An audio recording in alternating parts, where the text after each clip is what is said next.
కూడా ఈరోజు కూడా ఆ రోజు ఇప్పుడే కాదు ఎప్పుడైనా కానీ విద్యా వైద్యం అనేది కూడా చాలా కూడా ముఖ్యమైనది.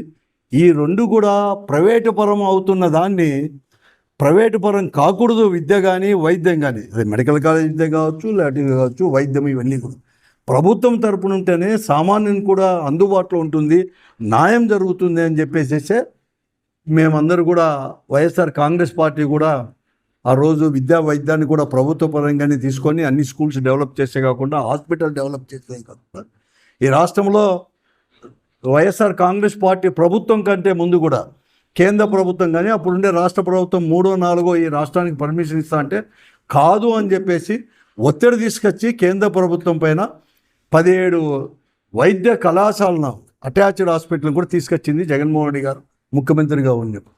దానిలో 5 2023 అంటే కరోనా తర్వాత ఈ నిర్ణయం తీసుకొని కేవలం 2 సంవత్సరాల్లో 5 మెడికల్ కాలేజీలు అనేది కూడా పూర్తి చేసి పూర్తిగా కూడా దాన్ని ప్రారంభం చేశారు కూడా 23-24 అకాడమిక్ ఇయర్కి.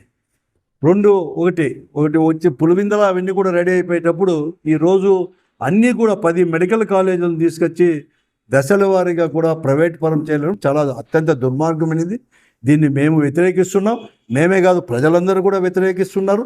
ఇది కేవలం వారికి దోచిపెట్టడానికి తప్ప మరోటి కాదు. వారికి కావాల్సింది కూడా ఈరోజు అంతగా చెప్తున్నారు కదా, పీపీపీ విధానం మేలు, దీన్ని మెయింటైన్ చేయలేని.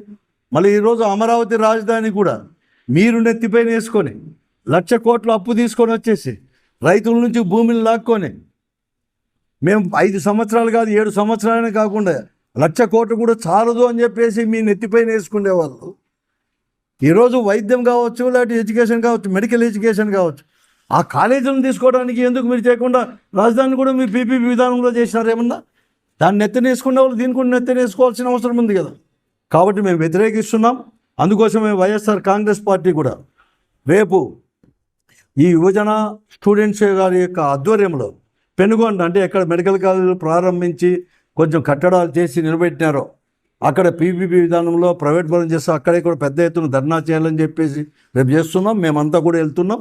నేను అందరి కోసమే అందరూ కూడా ఈ వైఎస్ఆర్ కాంగ్రెస్ పార్టీ యువజన ప్లస్ స్టూడెంట్స్ ఆధ్వర్యంలో జరిగే ఈ నిరసన కార్యక్రమానికి పెద్ద ఎత్తున కూడా ప్రజల్ని, ముఖ్యంగా యువకులను, స్టూడెంట్స్ని కూడా పాల్గొనాలని చెప్పి పిలిపిస్తున్నాం.